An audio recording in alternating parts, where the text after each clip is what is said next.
So I guess we'll start off with your first and last name, how you spell it, and your role with Emory University. And my first name is Dana, Dana. My last name is Barr, Barr.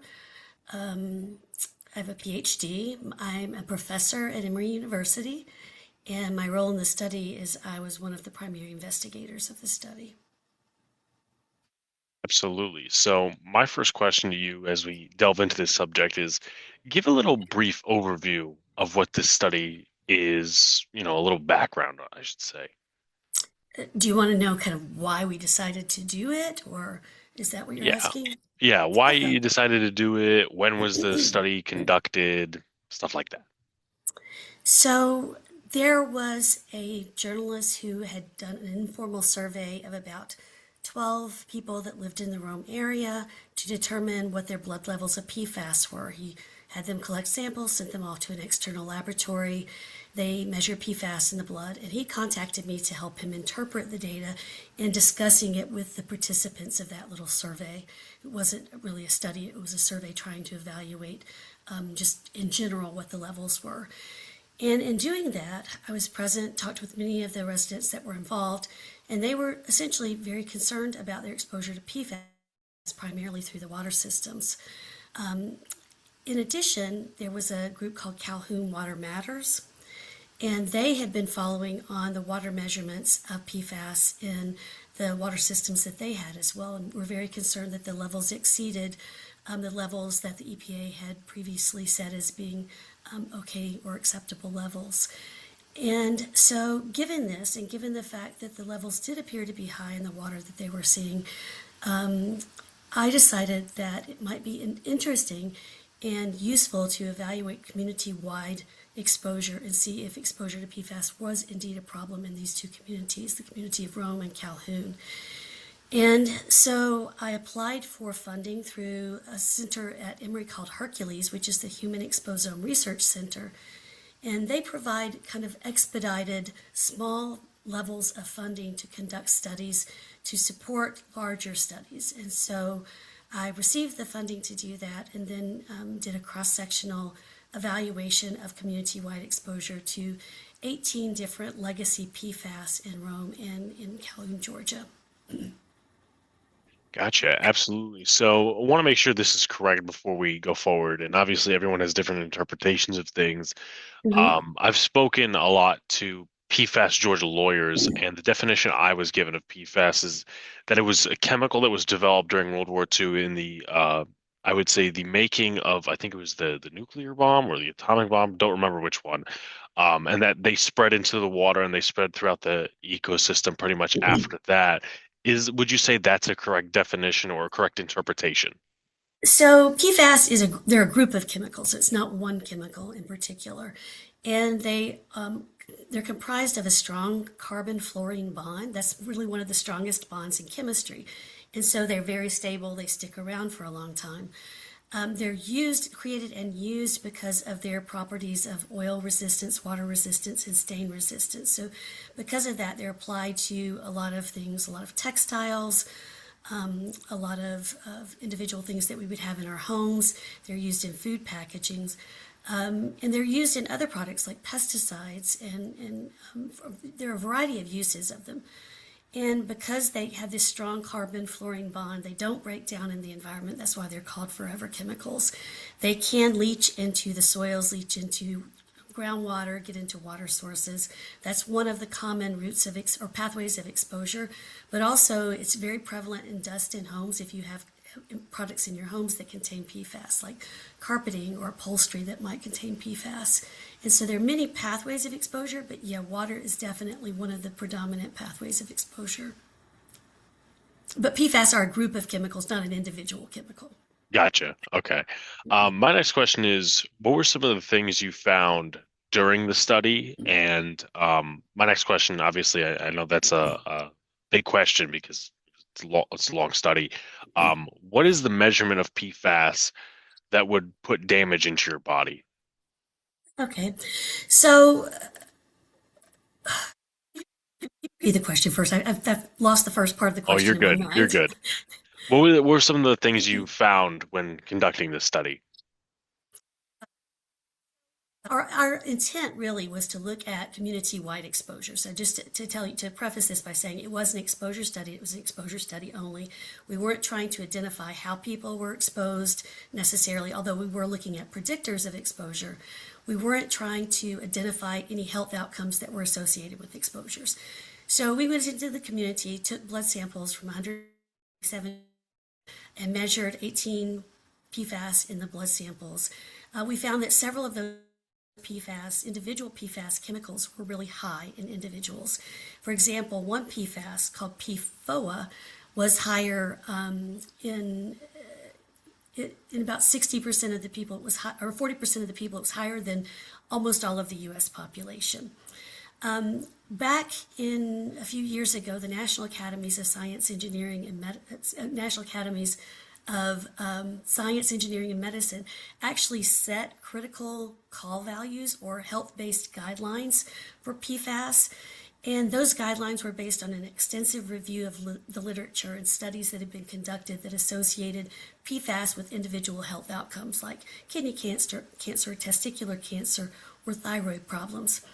The guidelines that they set were any value, when you sum these individual PFAS together, if any value was below 2 nanograms per milliliter, or 2 what we call parts per billion, then you're perfectly safe, that you shouldn't be concerned about the levels of PFAS, that you should just have your standard level of care. If your values were between 2 and 20, then if you were a part of a vulnerable population, like a child or perhaps a pregnant female, then it would warrant additional testing or additional follow-up to make sure you weren't getting some of the characteristics or symptoms of these diseases. And if your values were above 20, then that really put you in a category where you should have follow-up testing and evaluate individuals for thyroid disease, for kidney cancer, testicular cancer, and lipid changes. And we found that about 25%, so about a quarter of the population, were in that high category level. So about a quarter of the people that we tested were in a level where they really needed to have some follow-up testing. The remainder of the people were in kind of that middle level where if they were part of a sensitive or vulnerable population, they should have some follow-up testing. So no individuals were in that lower level where follow-up testing wouldn't be recommended. Gotcha. You mentioned a lot about follow-up testing. If they did get follow-up testing, these people that you tested, and they matched that criteria, what would the follow-up testing look like, and health risks, or explain a little bit of that. Yeah, so it would just mean that they were probably at higher risk of developing some of these diseases. And the diseases in particular of concern would be thyroid disease, would be dyslipidemia, changes in your lipid values, or specific cancers, and in particular kidney cancer and testicular cancer. And so it would require that they do more blood work, for example, have more frequent blood work, looking at your thyroid hormone levels, or look at your lipid panels more regularly. Most of us go in for a yearly checkup. As you get older, you go in more times, obviously. If you're a vulnerable person, like a pregnant woman, you would go in more times. But this is just indicating that you should have those testings done more frequently because you're at a higher risk of developing some of those diseases. Gotcha, absolutely. So I looked at a little document that was sent to me. It's about some preliminary findings and whatnot.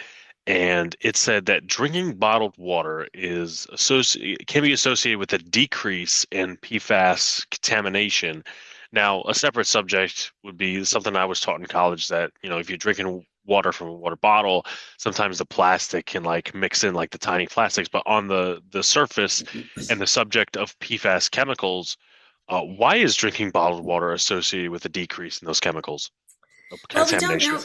Yeah, we don't know exactly why. I mean, when we did the study, we actually did a very short questionnaire, and we asked questions about their occupation, about the source of drinking water, about um, whether they ate homegrown vegetables. These were just some things that we thought might be associated with PFAS levels. And what we did find is if they tended to drink bottled water or water that was filtered from their refrigerator, that their levels tended to be lower than those who drank tap water directly out of the tap. That is suggestive of the tap water having PFAS levels in it, which is something that we know occurs, and we know definitely occurs in this region because they've been measured. So that would be suggest that tap water would be partially responsible for increasing the levels of PFAS in their blood. It's not pointing to a specific source. As I mentioned, there are many pathways of exposure to PFAS. And for example, if you're eating pizza, takeout pizza, the PFAS are in pizza boxes, and so you might get exposure there. But it just indicates that might be one of the sources of exposure to PFAS that is significant in that region. And you're right. I mean, about giving advice about drinking bottled water, not drinking bottled water. I mean, there are pros and cons, and you have to kind of weigh the benefits and the limitations of both. But yeah, plasticizers like phthalates and bisphenol A are often found in plastic water bottles. Now, not so much because a lot of manufacturers have phased them out. But PFAS is in the water itself, not in the bottle. So the significance is not drinking bottled water, but the significance is drinking water that has somehow been purified or filtered. Absolutely. So, my next question is, and this is just something I'm genuinely curious about, and I would say I'm a little, I don't want to say ignorant, but not much informed on the PFAS subject, other than PFAS Georgia and what I've been doing here for about like 2 months, really looking Mhm. into this. Why is why is Northwest Georgia so concentrated with PFAS? I mean, I haven't heard about this chemical all over the country. Like, is there a certain, like, as to why this area is so like concentrated with it? Is this where they developed some of the stuff for World War II? I mean, that's just my general question. So, I mean, obviously, PFAS is used in industry regularly. There are places in the U.S. that have higher levels of PFAS in their water or in the areas surrounding them, and typically those are areas that have high industrial activity or industrial activity related to PFAS. For example, there's a site in the Ohio Valley region in West Virginia. DuPont factory was located that have high levels of PFOA. That DuPont factory actually made PFOA, and a lot of the effluent was going into the water there. There are other hotspots just from general use or from migration of PFAS from other hotspots. I would say in this area that the levels that are in individuals is much higher than one would expect in the general population, obviously. So they do have some concentrated source of PFAS exposure, and it's likely related to the industry in the area.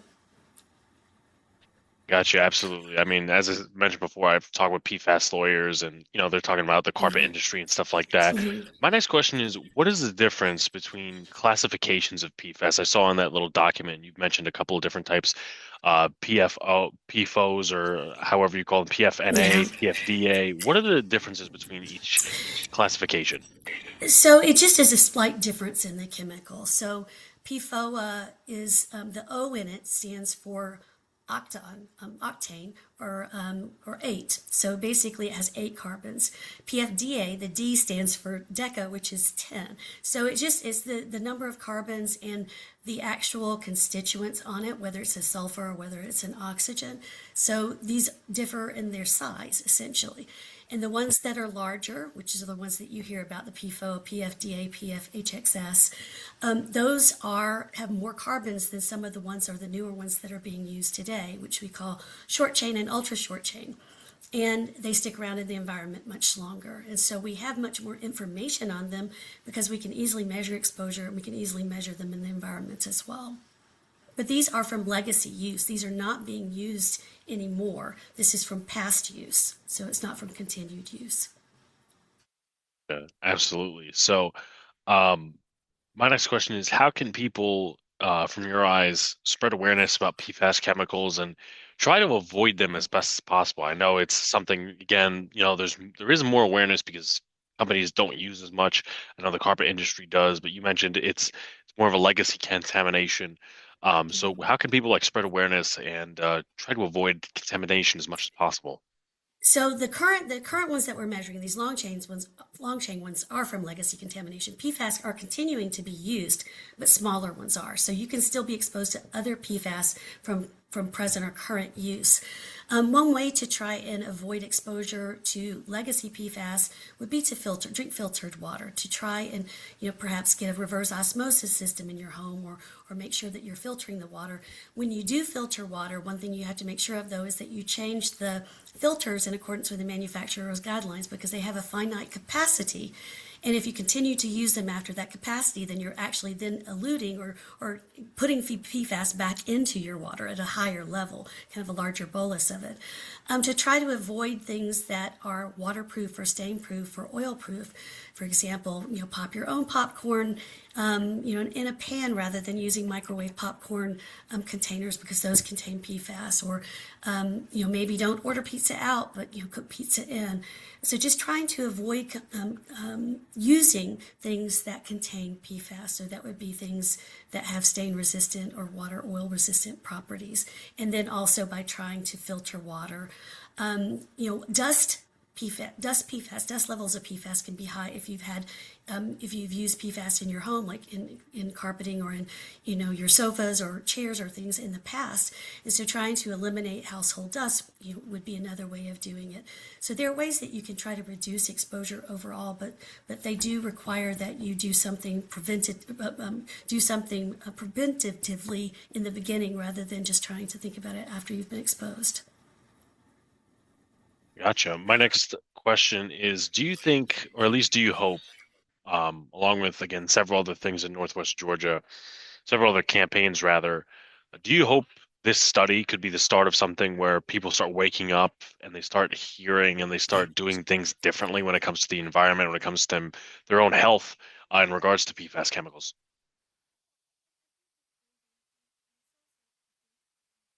Kind of a jumping off point or a diving board for a larger study where we can look at health outcomes. There are still a lot of things we don't know about PFAS. And as I mentioned, that are still being used. The ones in particular that we were measuring in this study aren't still being used, but they're continuing to be used. So very often what you find is that they switch out one chemical of concern for another chemical that's very similar that we now have to study. We don't understand what health outcomes might be related to those. So there are a couple of things I hope. I mean, one is I hope that people recognize that they can try to control their exposure, that by the lifestyle decisions that they make, they can reduce their overall or continuing exposure to PFAS. The other thing is from kind of a regulatory perspective that, very often we're just substituting one chemical for another similar chemical that might have similar health outcomes, might have similar exposure pathways. And so, this is kind of something that's inherently broken, I think, in our regulatory system, where we allow that to occur without having, very strong and detailed testing by the manufacturer prior to going into manufacturing. My next question is, I don't have the name of the law in hand, but we recently got a statement from the Whitfield County GOP chair that he is very much against something that's supposedly going on. That is, supposedly they're trying to slip something into a state bill that kind of gives these manufacturers some immunity against lawsuits and liability because they're using PFAS chemicals. What are your thoughts on something like that?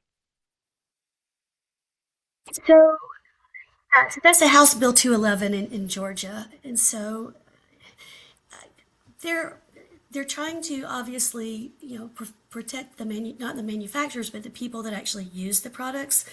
Um, I don't know. I mean, the argument is that the manufacturers, the people that were using the products, used it in accordance with the manufacturer's directions, and so that they shouldn't be responsible. The manufacturer should be responsible. I mean, there's a lot of debate going on.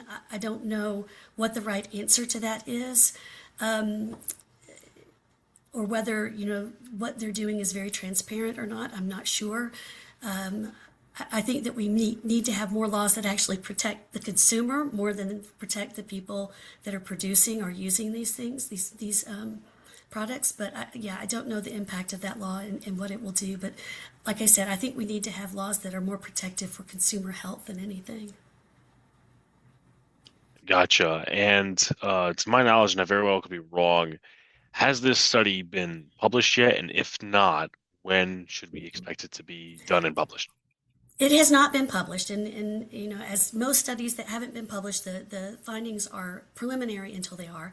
We're in the process. We have a paper that is being written right now. It definitely will be published this year sometime. I'm hoping by the summer it will be published in its final form. And we are proposing additional studies, follow-up studies to look at additional people, because a lot of people have expressed more concern. They weren't participants in the study, but they want to understand the PFAS levels, and the testing is quite expensive, and so people don't necessarily want to undertake that themselves. So we're hoping that we can expand the testing and then also look at health outcomes related to PFAS in the future. So we have applied for funding for that. So hopefully some of that will come through. Gotcha. My last question would be, do you have any final thoughts on the study, the PFAS subject, anything along those lines? I mean, like I mentioned, before, and I keep harping on this because it is something that I'm very concerned about, is our tendency to replace chemicals easily or readily with chemicals that we don't know anything about, and it kind of just starts the process over. It's kind of like you're jumping out of the pot into the frying pan, or jumping out of the fire pan into the fire, so to speak. I think that that's concerning, and I think that the laws and regulations that we have around chemical use really need to be more health protective of the consumers, because ultimately they're the ones that bear the burden of whatever health outcomes are associated with those or caused by those chemicals.